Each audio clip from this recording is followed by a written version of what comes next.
Assalamualaikum warahmatullahi wabarakatuh. Assalamualaikum sahabat-sahabat semua. Jumatun mubarakatun alaina wa alaikum jami'an. Jadi selamat moga-moga diberkati di malam Jumat kan, yang mubaraknya diberkati kan, terutamanya pada bulan Syaban ni. Jadi moga-moga Allah Subhanahu wa taala membuka pintu kerahmatan dan kurniaan kepada jasmani dan rohani kita. Jadi insya-Allah pada malam ni moga-moga Allah Taala mengizinkanlah kita membincangkan satu perkara untuk kita tadi, waalaikumsalam semua, untuk kita lebih memahami ayat pertama daripada surah Tabarakalladzi biyadihil mulku wa huwa ala kulli syai'in qadir. Jadi di sini ada satu maklumat atau satu panduan lah untuk kita semua. Maksudnya kita maklum salah satu sifat yang Allah Subhanahu wa taala muliakan manusia. Maksudnya Allah Taala kurniakan kepada manusia ialah al-ilmu. Maknanya dia tadi dikurniakan dengan pengetahuan. Dan sememangnya pengetahuan tadilah yang dimohon daripada Allah Subhanahu wa taala agar sentiasa menambahnya kepada kita. Jadi kita, Nabi diajar supaya membaca wa qur rabbi zidni ilman. Wahai Allah Subhanahu wa taala, tambahlah kepadaku ilmu pengetahuan. Dan kita maklum juga Nabi sallallahu alaihi wasallam dalam hadisnya menyatakan, sesungguhnya Nabi-Nabi dan Rasul lam yuwarrithu dinaran wala dirhaman. Mereka tidak mewariskan kepada kita dinar dan dirham. Wa innama warrathul ilma. Sesungguhnya mereka hanya meninggalkan ilmu kepada kita. Jadi kurniaan yang Allah Ta'ala berikan kepada kita ialah ilmu. Adapun perkara yang kita maklumi, perkara yang kita capai ataupun perkara yang menjadi tempat hubungan ilmu tersebut, itu diistilahkan sebagai ma'lumun. Maklum tu bahasa Arab lah, kita Melayu pun kita kata telah maklum. Telah maklum tu maksudnya telah diketahui.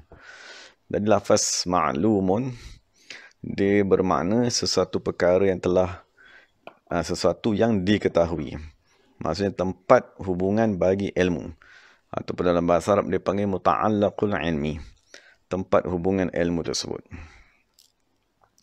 Jadi di dalam kitabnya ada bersama-sama saya ni yang ditulis oleh Syekhul Akbar. Maksudnya dia menyatakan, dia kata i'lamu. Maksudnya kita nak bincanglah bersama-sama kan. Moga-moga Allah Ta'ala beri kefahaman kepada kita. I'lamu annal ma'lumati arba'atun. Dan apabila kita dikurniakan dengan ilmu, maknanya ilmu kita tadi, dia akan mengetahui. Dari persoalannya, perkara-perkara yang diketahui terbahagi kepada 4. Jadi 4 ni diistilahkan sebagai al-ma'lumat. Perkara-perkara yang diketahui, yang menjadi tempat hubungan ilmu tersebut. Arba'atun, ada 4 perkara. Jadi pertama sekali ialah al-haq ta'ala. Pertama sekali, apabila kita tadi dikurniakan dengan ilmu, perkara pertama yang kita ketahui ialah Allah Subhanahu wa taala. Apabila kita menyebut lafaz Allah, kita menyebut lafaz huwa, kita menyebut lafaz apa saja nama yang disandarkan kepada Allah, yang merujuk kepada zat tadi. Jadi Ibnu Arabi menyatakan di sini, Allah Subhanahu wa taala yang bersifat dengan kewujudan yang mutlak. Jadi pengetahuan tentang Allah Subhanahu wa taala, maksudnya apa makna kita tadi mengetahui tentang Allah? Jadi al-ilmu bihi ibaratun 'anil ilmi biwujudihi. Pengetahuan kita tentang Allah bermaksud pengetahuan kita tentang Allah Subhanahu wa taala ialah satu zat yang wujud. Dan dalam masa yang sama dinyatakan bahawa Allah Subhanahu, ataupun dia kata ammal ilmu bihaqiqati dzati famamnu'un. kita hanya boleh mengetahui tentang Allah Subhanahu wa taala ialah zat yang wujud. Wa ammal ilmu bihaqiqati zat, adapun pengetahuan tentang apakah zat Allah Subhanahu wa taala tersebut, famamnu'un, maka perkara tersebut terhalang. Maksudnya tidak boleh dicapai oleh manusia. Kerana Allah Subhanahu wa taala tidak menyerupai sesuatu dan tiada sesuatu apa pun yang menyerupainya. Jadi pengetahuan kita tentang Allah Subhanahu wa taala ialah daripada sudut laisa kamitslihi syai'un.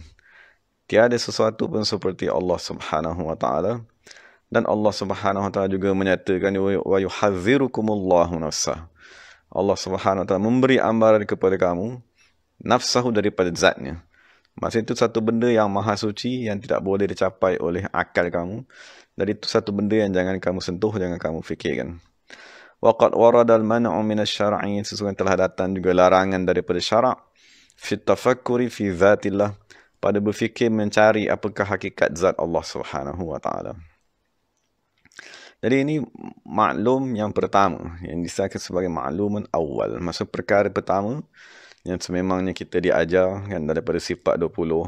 Allah Subhanahu wa taala bersifat dengan wujud, kan tiada awal, tiada akhir, tiada berbilang, tiada sama, tiada bergantung kepada tempat dan kepada sesuatu zat yang lain.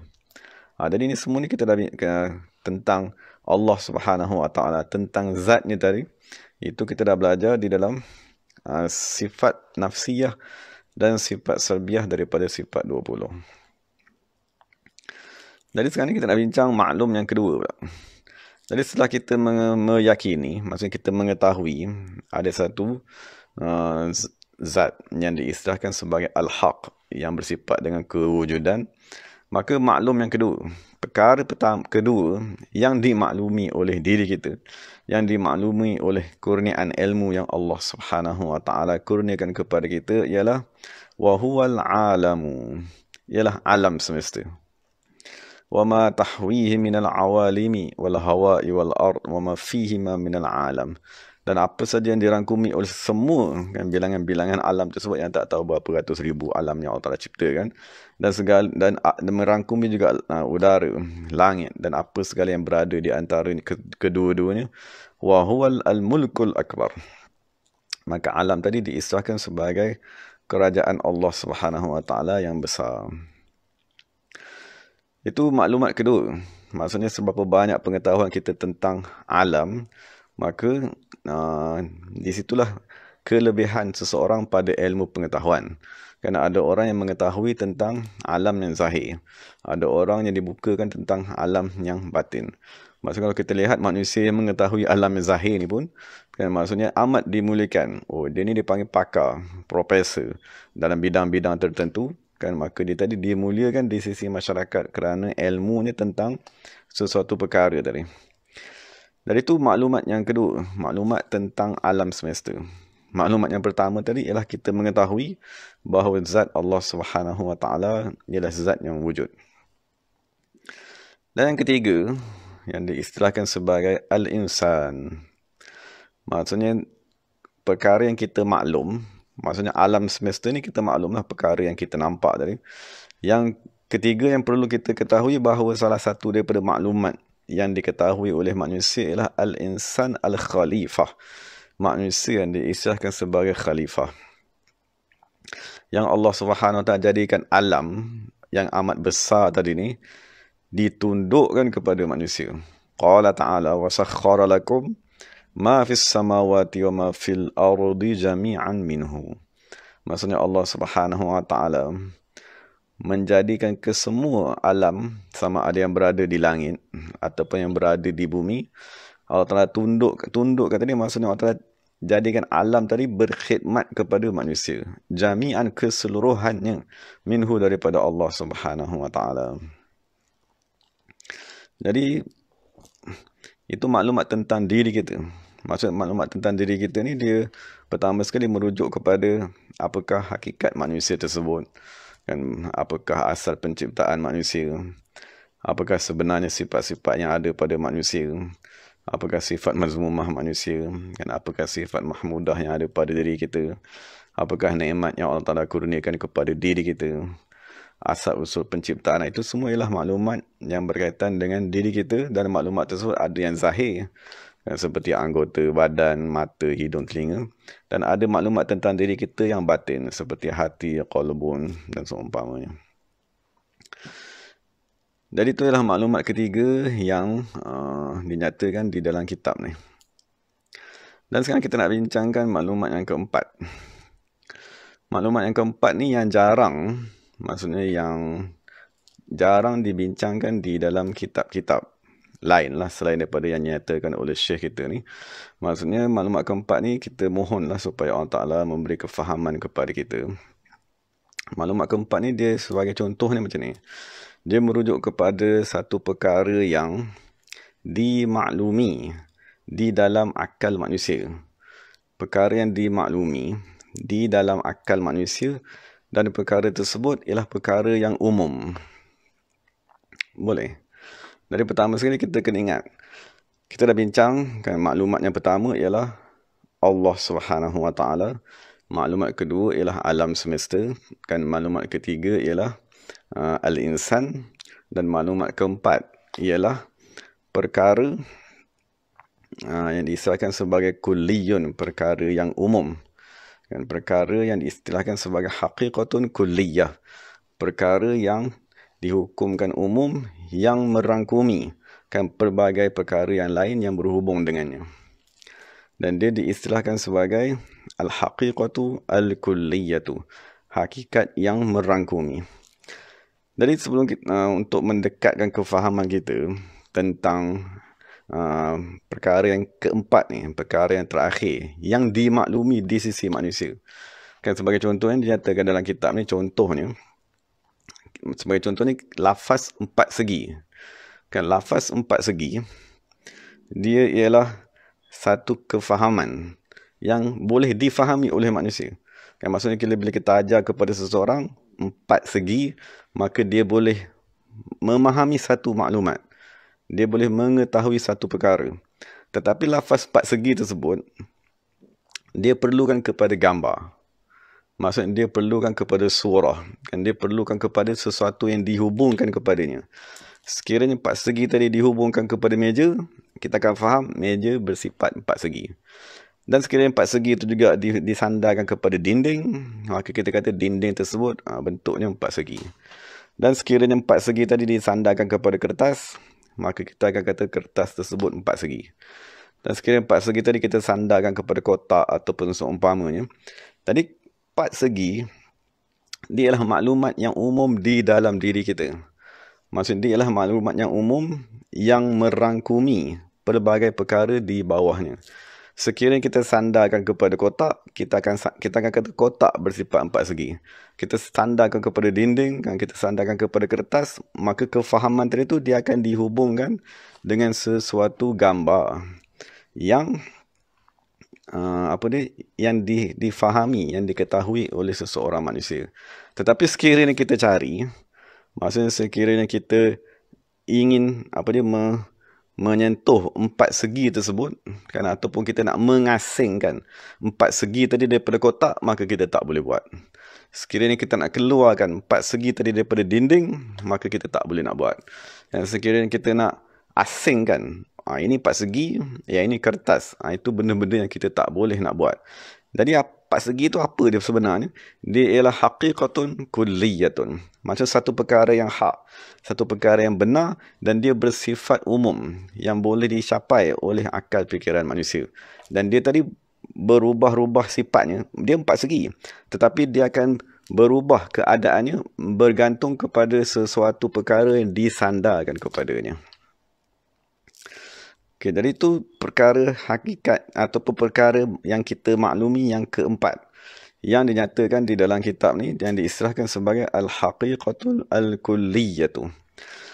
Jadi sebagai contoh ni yang kita nak bincang sekarang ni, maksudnya contohnya seperti kefahaman kita tentang kudrat. Okay, sebenarnya contohnya sekarang ni kita kata kudrat. Kudrat ialah haqiqatun kulliyatun. Kudrat kekuasaan ialah satu kefahaman yang umum, yang merangkumi perkara-perkara yang disandarkan kepadanya. Okay, jadi sekarang contohnya, apabila kita baca surah Tabarak, kita akan baca wa huwa ala kulli syai'in qadir. Jadi kita berkata Allah Subhanahu wa taala maha berkuasa kepada segala sesuatu. Jadi apabila lafaz kudrat kita sandarkan kepada Allah Subhanahu wa taala, maka kita akan kata kudratun qadimatun. Kudrat yang kita dah faham tadi tu, dia kita sandarkan kepada, apabila disandarkan kepada Allah Subhanahu wa taala, maka kita akan kata kudrat tersebut qadimatun, tiada awal.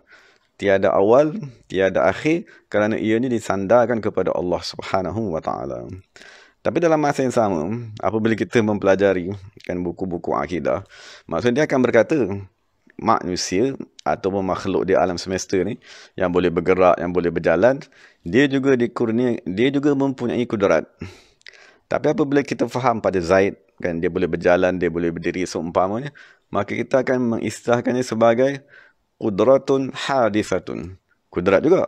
Tapi kita akan kata kefahaman kita tentang kudrat tadi tu, tentang kekuasaan, kan apabila disandarkan kepada Zaid, maka dia akan dihukumkan sebagai kudratun hadisatun. Kudrat yang baharu. Maksudnya yang terzahir kepada Zaid tadi. Dari itu ialah maklumat yang keempat. Maksudnya yang keempat ni, kita cuba hafal lah, nama ni lah al-haqiqatu al-kulliyatu. Maksud perkara yang hak, kan perkara yang real, kan perkara yang sebenar, tetapi dia bersifat al-kulliyatu, dia bersifat umum, yang boleh difahami oleh akal fikiran manusia, tetapi tidak boleh dirasai. Kan maksudnya tidak boleh dicapai dengan panca indera kita. Maksudnya kita nak pegang, mana empat segi tadi nak pegang, tak boleh. Ataupun kita nak melihat empat segi tadi, tak boleh. Tapi kita boleh faham, kan ada satu bentuk namanya empat segi. Tapi kita nak lihat, kita nak pegang, kita nak rasa dengan lidah, kita nak dengar dengan telinga empat segi tadi, itu tak boleh kita buat. Dan itu yang diistilahkan sebagai al-ma'lumur rabi'. Maksud perkara yang dimaklumi di sisi manusia, al-rabi'u yang keempat, yang diistilahkan sebagai al-haqiqatu al-kulliyatu. Maksudnya hakikat yang umum, kan, yang merangkumi. Apabila disandarkan kepada Allah Subhanahu wa taala, maka dia tadi mengikut sifatnya. Kan kalau kita kata kudrat sandar kepada Allah, kita kata kudratun qadimatun. Kalau kita kata kewujudan disandarkan kepada Allah Subhanahu wa taala, maka kita akan kata wujudun qadimun. Dan sekiranya kita sandarkan kepada manusia, kita kata manusia wujud sebagai wujudun hadisun, kan wujud yang baharu. Jadi keseluruhan ilmu manusia, kan sebagaimana dinyatakan dalam kitab ni, ialah empat tu saja. Kan sama ada pengetahuan kita tentang Allah Subhanahu wa taala, kan pengetahuan kita tentang alam semesta yang maha luas ni, kan yang tak ada penghujungnya, pengetahuan kita tentang manusia, dan pengetahuan kita tentang al-umurul kulliyah, kan perkara-perkara yang diistilahkan sebagai kulliyatun, perkara yang merangkumi, yang difahami tetapi tidak boleh dicapai oleh panca indera zahir. Jadi apabila kita dah mengetahui keempat-empat perkara tadi, dari persoalannya sekarang, keempat-empat ilmu tersebut dinyatakan oleh Allah Subhanahu wa taala di awal surah Tabarak ni. Maksudnya apa faedah kita nak bincang tadi? Maksudnya Allah Taala nak menghimpunkan ke semua ilmunya di dalam ayat pertama surah Tabarak. Moga-moga apabila kita membaca surah Tabarak tadi tu, kita dapat menghadirkan segala pengetahuan tersebut. Pengetahuan tentang Allah Subhanahu wa taala, kan pengetahuan tentang alam semesta.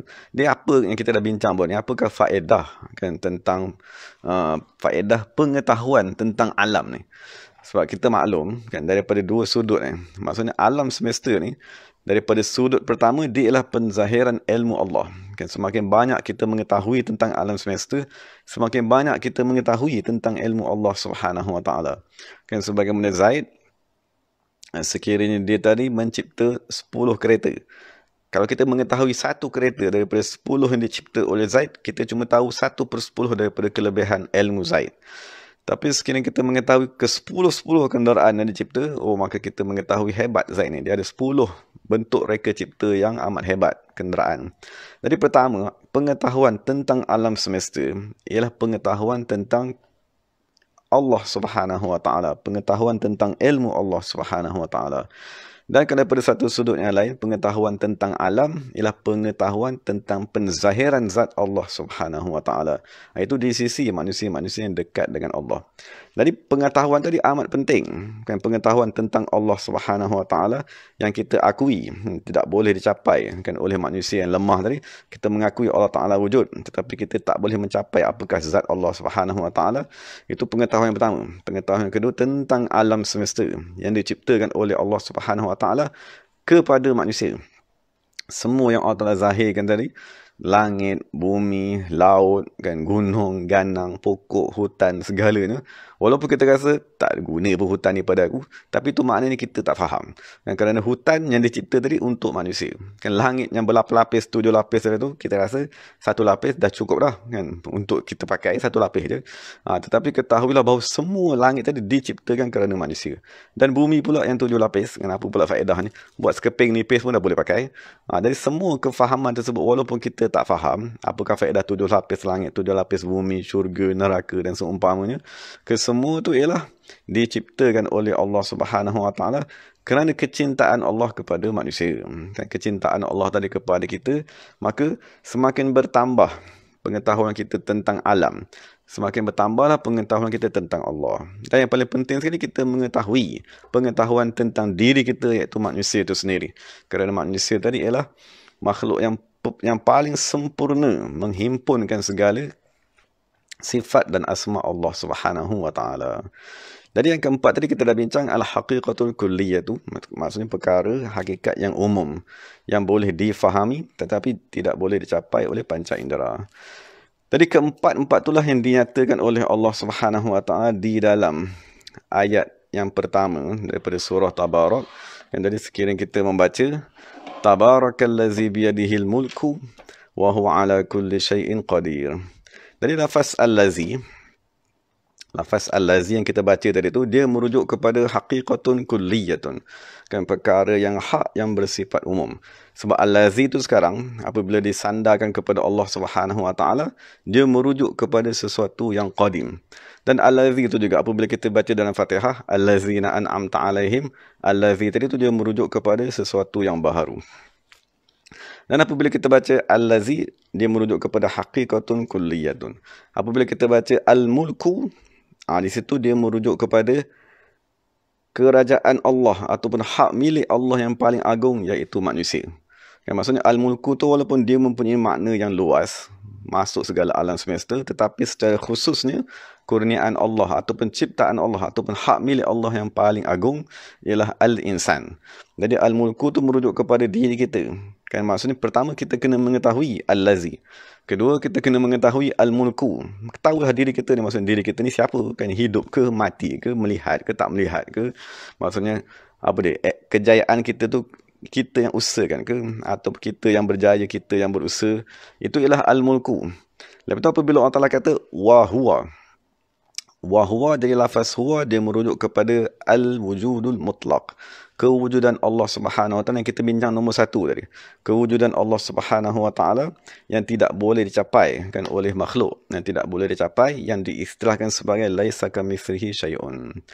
Lepas tu yang terakhir sekali apabila Allah Taala menyebut kulli syai'in. Lafaz kulli syai'in tadi tu dia merujuk kepada maklumat yang keempat, iaitu alam semesta yang Allah Subhanahu Wa Taala ciptakan. Dan itu ialah keagungan surah Tabarak telah yang kita disuruh baca tadi. Maksudnya setiap hari kita disuruh menambahkan ilmu. Kan, kerana ilmu itulah yang mengangkat darjat manusia di sisi Allah. Dan ilmu itulah yang ditinggalkan oleh Nabi-Nabi dan Rasul.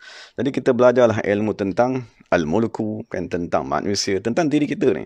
Tentang sifat diri kita, apakah sifat nafsu ammarah diri kita, dah berubah ke belum.